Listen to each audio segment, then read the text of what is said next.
Hello. How's it going, people? Welcome back to the stream. Hopefully, everyone's having a great, freaking, fantastic, bloody day.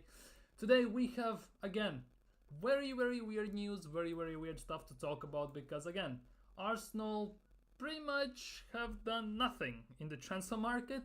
Calafiori still hasn't been signed, and at the end of the day, it is what it is. We have been linked with players, we have been linked with some players going out, but bottom line, Edu has done nothing, Arteta has done nothing, and still every single team in the world is signing players, are making deals, while Arsenal are pretty much sitting on a standstill. So it is what it is.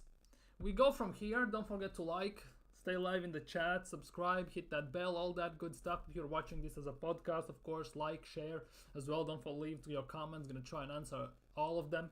So yeah, today we're gonna kick things off with something very simple. I'm not gonna lie. We are kicking things off with Arsenal's pre-season fixtures in full. Basically, it's been fully confirmed that on Thursday, July 25th, so genuinely in 16 days, our pre-season in UK and in USA begins. In 16 days, and we still have done nothing. No one has been sold and no one has been brought in. Great job, great business, everything's going according to plan because what's the plan? Generally, what's the plan? Because it feels like Arsenal in the market are winging it. Generally, YOLO, whatever happens. If you want it, you don't, you whatever, basically. Edu is still cooking something. We see him all the time, cooking, eating, going to galas, concerts, and everything. But where are the signings? Like, genuine question. Where are the signings? Where are the players being sold? Which is bigger issue, to be honest. Because let's be real, since January he knew the players that's gonna be sold. So why there are no deals? Why? Why we are so passive in the market? We are not proactive and we are just sitting on the standstill. Genuinely, because as I said, 16 days, pre-season begins. And we have nothing to show for it. Yes, some of our players that are not on international duty are training with Mikel Arteta in Marbella and everything and all that stuff, which is all cool. I'm not against that, but would like to see some new players as well. Genuinely some new players. On Sunday, July 28th, we are playing Manchester United, which again will be a massacre. Genuinely, it feels that way because last summer when we had a pre-season game against United, Lisandro Martinez nearly snapped the leg of our player, so that's gonna be a fun watch. And on August the 1st, we are playing against Liverpool. A week later, we have Emirates Cup, where we play against Bayer Leverkusen. That went invincible last season in Bundesliga and went, I think, 51-1 or 52-1 in the whole season last season. Generally, just lost the final in Europa League, but won the Bundesliga, absolutely destroyed Bundesliga, destroyed Bayern, destroyed every single team that was there pretty much. So that will be fun. And we play against Lyon, so basically we play against Granit Xhaka in Bayer Leverkusen, and then we face Arsenal players like Ainsley Maitland-Niles. Lacazette maybe because he's been linked with Saudi moves, so I haven't seen anything that it has come to life, has materialized into anything. But we might play against two more ex-Arsenal players, so all that remains to be seen. What's gonna happen then? We're gonna go from there, and it is what it is. Moving on to Fulham, who are apparently interested in Emile Smith Rowe seriously this summer. If they were very seriously interested, he would have been signed by now, no? Genuine question, no? Because the midfielder is on Marco Silva's number one attacking target, with Arsenal happy to the player to leave as long as they get the asking price. Arsenal want between 30 to 40 million pounds, which, to be honest, makes a lot of sense. He's still young, he has a lot of potential. If he gets proper game time, if he gets proper time to play, trust from the manager, belief from the manager, can avoid injuries, there's a great player in there. Let's be real, a few seasons ago, he and Bukayo Saka too, this duo single-handedly saved Mikel Arteta's job, to be honest, if you think. They were on immense form. Unfortunately, Bukayo Saka kept on going, but Smith Rowe hit some injury issues on the way. We signed some players, and basically, every whole season, last season, he got asked the question, are you fit, bruv? Because he generally didn't play. He had decent Euros and everything, came back, but pretty much didn't play at all. He got man of the match against Luton in second part of the season, and then pretty much didn't play at all again because he got some few cameos and everything, and that was it. Yet in the January transfer window, when he was linked with the move away, Mikel Arteta said, I have big plans for Emile Smith Rowe. He's gonna play a very crucial role in the title charge and everything. And yeah, he got one full game against Luton, got man of the match, then got some few cameos for the rest of the game. So, good job in that. But again, Fulham allegedly are very seriously interested. If they are so seriously interested, why he hasn't been sold yet? What is Edu doing, genuinely, Edu? Because it generally feels like you can see, for example, Chelsea doing like 2-3 deals a week, it feels like. And they have signed a bunch of players. Aston Villa have signed a bunch of players. Many teams have signed multiple players. But it feels like Arsenal are just moving in snail's pace. They just can do one deal at a time. They cannot multitask. They cannot sign a player and sell a player simultaneously. They cannot have two talks at the same time. They need to have just one talk. They have just tunnel vision. They focus like a sniper, and most of the time they misfire, and someone hijacks the deal, or we don't get the player, which is basically Arsenal's signature move in the transfer market, if you ask me. But it is what it is. It's been a long-going thing. 30 to 40 million for me seems fair for Emile Smith Rowe, I'm not gonna lie. Will Fulham be willing to pay that? They just sold João Palhinha and everything, so they have the money. Let's be real, they have the money. Will they pay it though? Because I think Fulham's valuation is somewhere between 20 to 25, if I'm not mistaken. So that there is a gap about 5 to 10 million in that discrepancy between the teams, and they will have to sit down and talk. But if we sell Emile Smith Rowe, this is one of those players, all of the players we can afford to sell in a way. This is the only player I wouldn't mind him staying, if that makes sense. Give him a proper shot, give him a proper run, a proper position, proper game time and everything. Because he has arguably, from all the players on the bench, you could argue he has the most quality and the most personality you can have for the team we have on the bench at the moment. So it is what it is. But we'll have to wait and see. Apparently Fulham are interested in him. They've been interested in him for 3 weeks now, and nothing has come of it. So again, snail's pace, we sit back, enjoy the ride, and it's a very slow ride because nothing is moving forward. According to some reports, Calafiori transfer nearly complete. It's pretty much nearly done.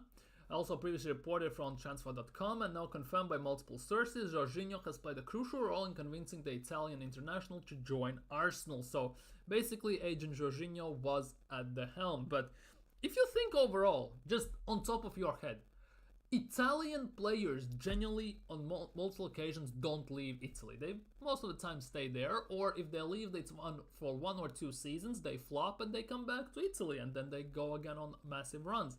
And especially Italian defenders, they legitimately never leave pretty much, because if you think about it, Premier League, who they have? Ogbonna, and well, technically Zappacosta, Emerson, and that's it pretty much, if you think about it. Only player that has come to Premier League and won a title or any kind of silver is Balotelli, ironically enough, and Zappacosta, you can say that. But I think Zappacosta has won one. But overall, yeah, Scamacca came, he flopped. Immobile went to Borussia Dortmund, Sevilla, and flopped there massively. He went to Italy and is one of the biggest ballers there. Now he has a massive offer from Saudi, so it will be very interesting to see how that develops. But Calafiori allegedly is very close. Other reports suggesting, especially David Ornstein, suggest that people are telling him something is wrong for Arsenal about Calafiori. And in this instance, it's not the injuries, it's just the valuation apparently. In asking price is 42 million, within the game that the Italian is being overpriced. 42 million, he had decent Euros, okay, scored an own goal, he was very, very good, let's be real, for Bologna, for how they qualified for Champions League under Thiago Motta. But one of the biggest worries with Calafiori deal specifically for me at the moment is the fact that Arsenal are now dragging this very, very long. And the biggest thing is, if Juventus actually manages to sell Chiesa, they can come in and swoop the deal. Because yes, Calafiori has been sold in Arsenal's plan. Yes, there have been agreed terms. They have been agreed upon. He's excited and he's on fire for Arsenal and all that stuff. But obviously, there is a big possibility that at the back of his mind that he actually would want to reunite with Thiago Motta, who is now a Juventus manager. So there's a big chance that if Arsenal drag this for about a week or week and a half more, Juventus might sell Chiesa or someone and actually steal Calafiori from us. There is a big possibility in that. I genuinely believe so. So that will be a massive thing to be very scared of, because if we sign Calafiori, according to Fabrizio Romano, there's a big chance that Kivior might leave for Juventus. Now, of Kivior and Zinchenko, I much rather Zinchenko leaves, but he is one of the captains for Arsenal, one of the captains in the dressing room and all that stuff, so I generally don't see it happening, even though Zinchenko had played less than half of the games overall last season for Arsenal due to injuries. Like, I don't get the feel that Arteta is actually willing to depart with him. Genuinely. Yes, there were links with Bayern Munich in the early stages, but those have died down, grave silent have gone, and I don't see it unless Davies somehow leaves. Maybe they will entertain the idea, but who knows, because I have no idea what is going on with this, what is taking so long. Some reports say that it's gonna happen soon. Some are saying it's pretty much agreed upon. He's gonna travel very soon to England for medicals. Some are saying, on the other hand, that Calafiori has not been done. There was big talks about the release clause, sell-on clauses, because Basel, who sold them to Bologna, have 40 to 50% on future transfer, which obviously Basel are very interested in getting as much as possible. So it's not just a deal you have to strike between Bologna and Arsenal, you have to add in the third team into equation, and that is causing a bit of a chaos in I assume in the transfer talk. So that is a big issue for me at the moment. 40 to Calafiori's price sounds right according to TBR, but 42 million for have never played in Champions League would have sounded ridiculous at some point in time, obviously. But now the reality with the inflation and everything, it's actually acceptable. Let's be real, when we signed Mesut Ozil, we paid 45 million if I'm not mistaken. So basically, for the price we got Mesut Ozil from Real Madrid at the moment, we are paying to get Calafiori. A player, unless you watch Serie A, I would say 95% of the Arsenal fan base didn't know nothing about and pretty much haven't heard the name. Like Cauliflower? Calafiori? Something like that? No, it's Calafiori, man. And nobody has heard of him, genuinely. They watch him in Euros, they make fun of him because he scored an own goal, he's a hipster and everything. But Arsenal again are signing young player who is based on what I've seen, at least for him for Bologna and some highlight reels, yes, he can invert, he has a good passing range, so he most likely will be a left back option. Sorry. So that means it's not that overpriced. We paid 50 million for Ben White, but that is English tax, that's a bit different. But yeah, 42 million isn't actually that much, especially when you see some random, I don't want to say awful players, but very mediocre players go for more, who are not much, but quite a bit worse than Calafiori. It's not that big of a deal in my opinion, but the fact that Arsenal are dragging this at snail's pace, and there's a big chance that a team will come in and try and steal this deal if it's not done at some point very soon in the next few days, it's a big possibility. I genuinely believe there might be something like that. And they can outbid Arsenal even by 5 million, and that again increases the amount Basel will get for him with the sell-on clause, and that instantly Basel might say, yep, let's take that, we get actually just say 2-3 million. That goes a long way, because for Basel it genuinely goes a long way. For Bologna maybe not as much, but it does as an Italian team overall.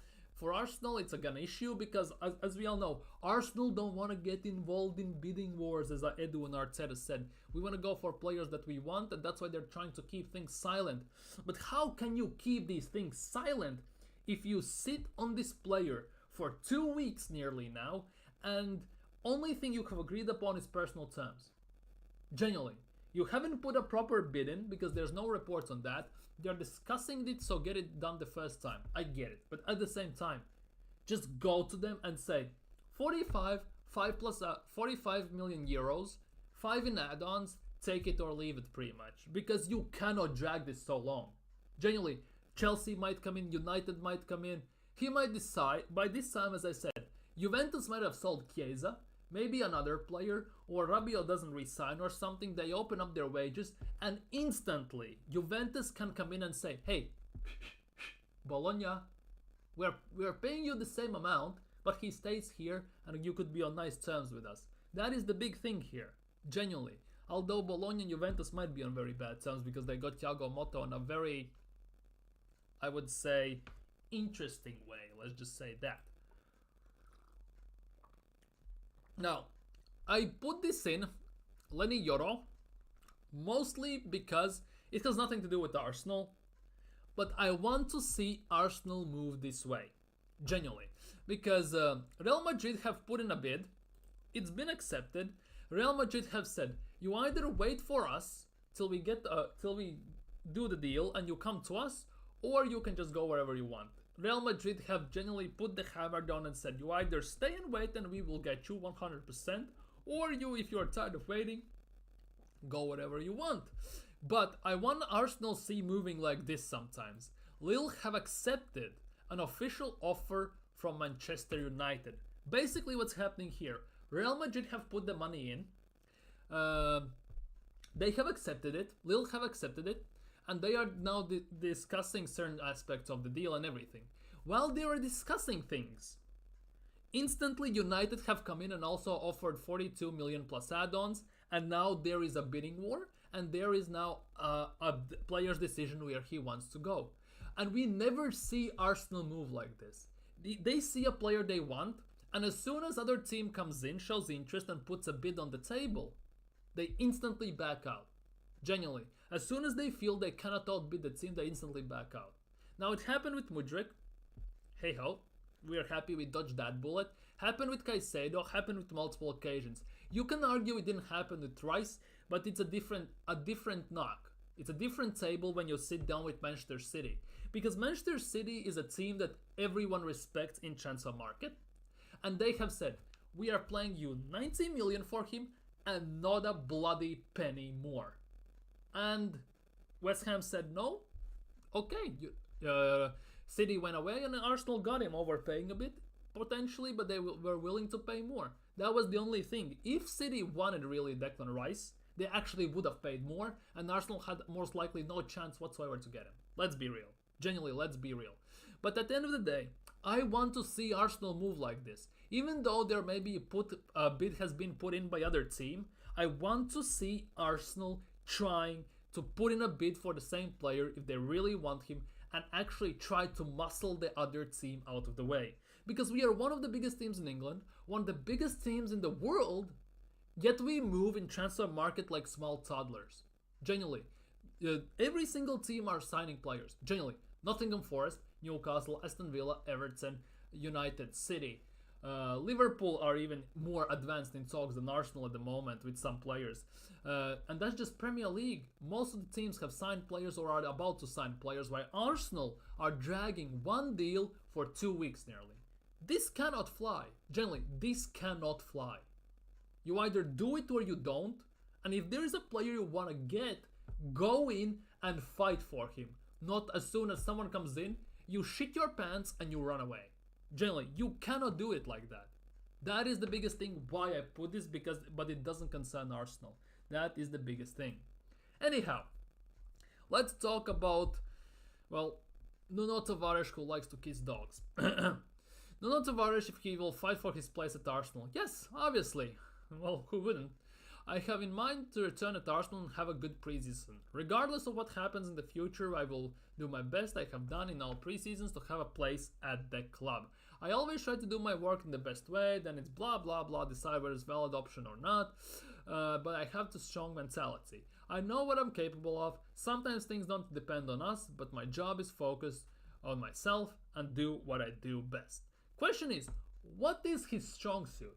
Because he's not a left back, he cannot defend properly. He is more of a left mid. If you play 3 at the back or 5 at the back, as a wing back, he actually is pretty decent. I'm not gonna lie, he could be good. Arsenal don't play that way, so I generally don't see any future for Nuno Tavares at Arsenal. The biggest thing is, there is interest, yes, from Lazio, from other teams and all that stuff. However, nothing realistic is there. Generally, there's nothing that actually would suggest that the team will come and bang, put a bid in. And the question is how much they would put in, because Arsenal have a very decent value. I assume they value him quite a bit, especially given the fact that Arsenal haven't paid much, about 9 million, 7 million, something like that. So the Arsenal can make profit actually, Nuno Tavares. But will they? Most likely not, given how we operate in transfer market. So it will be very, very hell annoying. I'm not gonna lie. But it is what it is at the end of the day. But yeah, Nuno Tavares, he's gonna fight for a place at Arsenal. Arsenal have already 3 left backs. Zinchenko, Kivior, technically Timber, Tomiyasu, so technically 4 even. We're signing Calafiori, which makes 5. Okay, let's take out Tomiyasu and Timber because they can play pretty much all across the back line. And there's a big chance that Timber might actually start at left back this season. Calafiori is the 3rd. We are left with Kivior and Zinchenko. Unless Arteta finally, at least for a season, gives Zinchenko one last goddamn chance to try and play him in the midfield, I don't want to see him near our team ever again for next season. But since it's Mikel Arteta, he's very stubborn in his ways. There's no chance in hell whatsoever that he's gonna play him in the midfield. So why the hell is Zinchenko still at the club? Easy. Nobody wants him. Genuinely, there isn't a team who's willing to pay 25, 30 million, whatever Arsenal asks, to get him out of our books. There just isn't. And the biggest thing is we're gonna most likely start the next season with Zinchenko. There's a big chance that of all the players, there are about 5 to 6 players we need to sell this transfer window. We will maybe sell 2, maybe, and we will loan out 1, maybe 2, which means they will come back and everything. Not to mention, we will have still some of this deadwood on our bench during the season, which is just unacceptable. And this is all on Edu Arteta, how they have wasted 600 plus million on signing subpar players, put them on such contracts that nobody now wants them and can get rid of. And this is now on them, on the talent ID and everything. They just have messed up. And now they are shitting their pants because they have no idea what is going on, how to fix this, and how to move on. Genuinely. If we talk about Zubimendi, we're moving on to Martin Zubimendi. Arsenal and Barcelona crushed as 50.7 million midfield confirms transfer stands. Basically, Arsenal and Barcelona wanted Martin Zubimendi. Arteta was a big fan, massive fan, and all that stuff basically. He was on fire for Zubimendi. But Zubimendi has come out and said, I'm not moving, I am staying. I love staying at Real Sociedad, I love playing for Real Sociedad. So there's pretty much no chance that he is moving. And that is the big thing. And that now, Arsenal now have to change their attention to Mikel Merino, obviously, because according to reports, according to reports, again, like about Mikel Merino, another Sociedad player, an ex-Newcastle player, by the way, so he knows how that he was at Premier League, he knows Premier League. Mikel Merino, again, Mikel Arteta is on fire for Mikel Merino. These PR words they use to kind of hype up the article, to get more clicks and all that crap.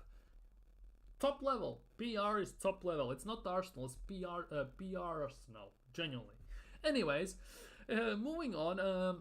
Arsenal boss said to be a big fan of Mikel Merino as per Athletic, and particularly fond of his talent and physicality. Yes, he scored the winning goal for Spain, helped them advance. Tonight, Spain versus France. I hope Spain go through to the finals and everything.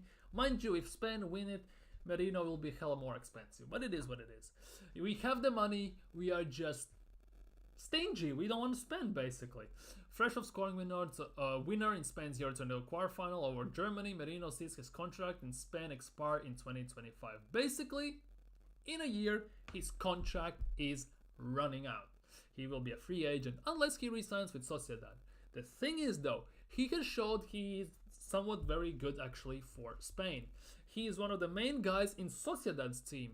And let's be real, there's a big chance another big team will try in and come and swoop him.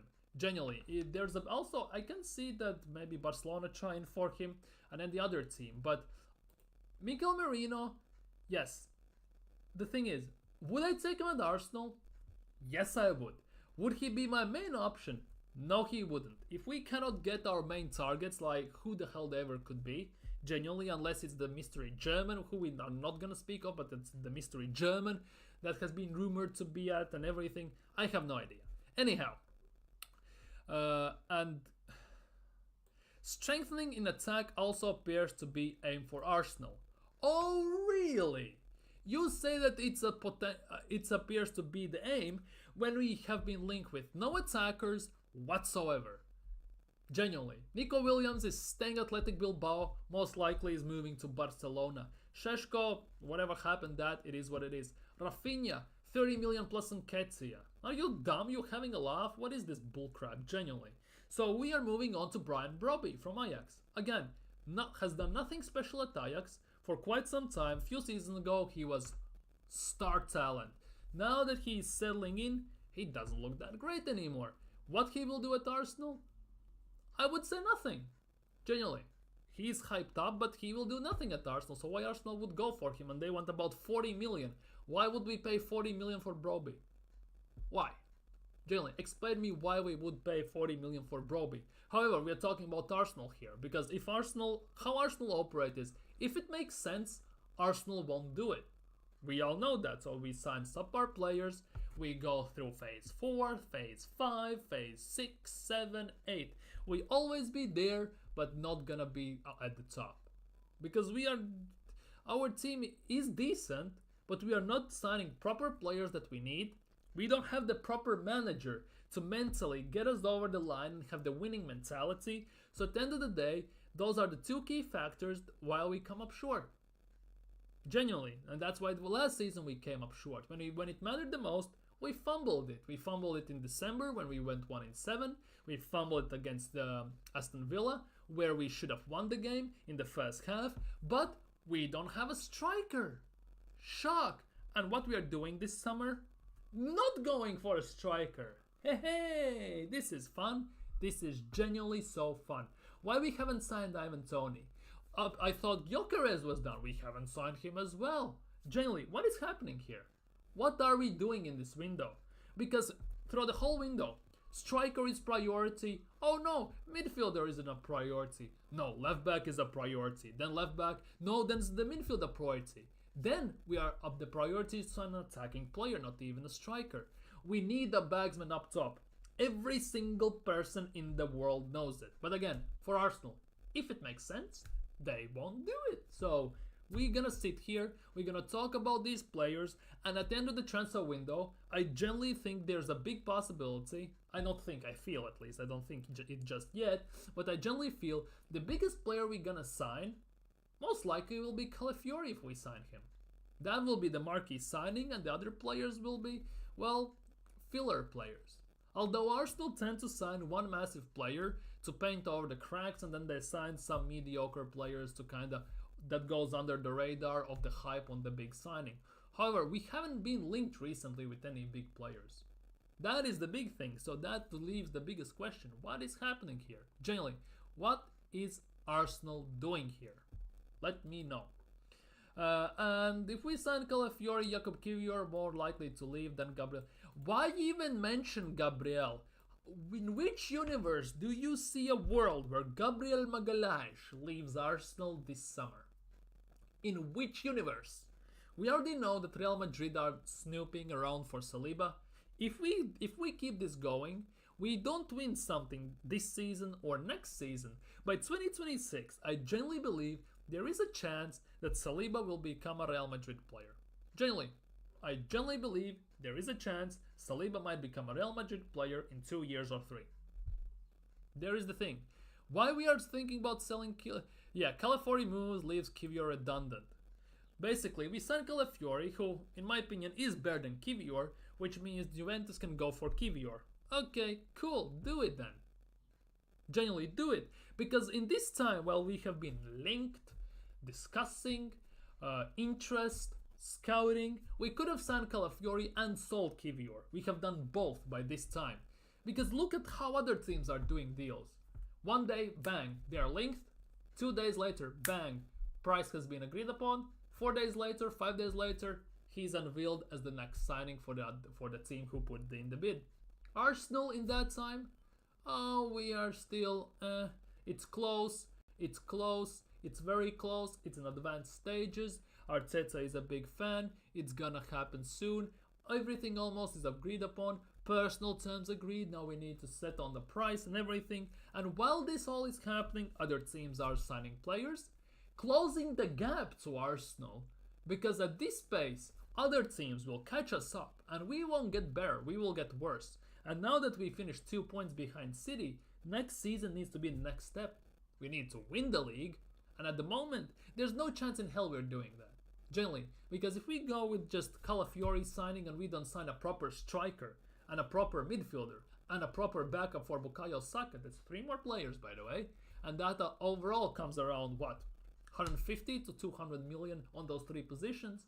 There's no chance in hell we are winning the league, or winning the FA Cup, or Carabao Cup, or winning Champions League, not to mention. And this is a nice segment into the last thing we are gonna talk about today. Martin Odegaard. His comments. Martin Odegaard makes bold Premier League title prediction for Arsenal. Basically, what he said, Arsenal captain Martin Odegaard has insisted he believes the Gunners will soon be rewarded with a trophy. Okay, let me know what trophy. Because Carabao Cup and FA Cup, we are treating like a side chick. Nobody cares about. We bin them in the 3rd or 4th round instantly. We have bigger fish to fry. Wah, be afraid. Everyone, Arsenal are big and scary and nobody's scared of us. What then? Champions League? Don't make me laugh. There's no chance in hell we're winning Champions League still. With the way we are signing players and the players we have on the bench. No chance. No chance. No chance whatsoever. There is no chance. And Premier League? We were close. We should have won it last year. Let's be real. The season before that, we should have won it as well if we think about it, but we didn't. Saliba got injured. And that is the big thing. Generally, what are we doing here? Arsenal should shine Gyökeres, Osimhen, Isak, or no striker. Arsenal should go for a big name midfielder, and we even need two, 6 and a +8 winger. Competition for Saka, not a backup. Exactly. That is the thing. We need to sign. Wait, let me fix this a bit. I need to fix this. Give me a second. I'm gonna try and fix this somehow. Here we go. Sorry. That's the biggest thing. That is the biggest thing here. Arsenal need to sign a striker. Yes, that's the one thing. They need to sign a number 6 because Partey is old. He most likely are gonna be injured. Jorginho is like older than, I don't know, Ra or Pharaoh Ramses II or something like that. And we need an 8, yes, we need a proper player. If we push Rice to 6, we need a proper 8. We need a winger, we need a backup, and not just a backup. We need a proper competition for Saka, because if we sign a backup, we might as well keep Reece Nelson, which actually there's a big possibility of happening if you ask me. If this is the case, so what are we doing here? Generally, what the hell are we doing here? This is really, really annoying. This is really, really not gonna pissing me off how Arsenal are doing business. I'm sorry, I need to fix this so you can see. And this is not how you do things. Generally, this is not how you do things, because Arsenal at the moment are moving like championship team, basically. And here it is. It was crushing defeat for Arsenal, who made a major progress under Mikel Arteta. Woohoo! We made a progress. Hey. Good. Does that win us a title? Hell no. However, Odegaard believes it's just a matter of time before Arsenal end their wait for silverware. When? When we are winning this? When? It's been 5 years of this project, 600+ million spent, we have won F all. Only thing Arteta has won in the first season is the FA Cup, which was with Emery's squad, which he has fully dissected now, spent 600 million. In that time, Arteta has won none of the other 17 cups available to him in his tenure. So when we are winning this next season, this season in 6 years, 7 years, 8 years, I've been waiting for another title for 21 years already. I'm sick of this, genuinely. Why is this acceptable? Finishing second is a trophy now. No, trophy is winning it. Nobody remembers the second place, only winners matter, and the winning is what counts in this sport. Genuinely. We made history, as well talked about before, and we have proud of those things. What history? Most goals scored from set pieces. You get trophy for that? Or what? What history you made? What? Most points in Premier League for Arsenal? What is this history? Achievements are good, but you need to win something. Hey, hello, Odegaard. Genuinely, he talks big game now. Arsenal will win soon, we will win a trophy, rewarded with silverware. When he goes missing half of the season, genuinely, in half of the games, he gets muscled out of the game, he gets shut down with no impact whatsoever. And Arteta doesn't adapt the tactics. Odegaard doesn't adapt the game. He has a decent long shot, which he uses maybe once a game on a random occasion, which we generally should do more, shoot long range. We should swap wings at times, Saka and Martinelli, Saka and Trossard. We should do that mid-game to throw opponents off. We should have something to throw in a curveball. And we have none of that. We have plan A, and if plan A fails, we crumble like a piece of, like a house of cards. Genuinely, we don't have plan B, plan C, plan D. Look at Netherlands, how they play. If everything falls flat, they sub on Veldweg first and spam crosses. Where's our big guy? Where's our Giroud? We haven't replaced Aubameyang's goals. We are waiting for a new striker for 4 years now. None of that has happening.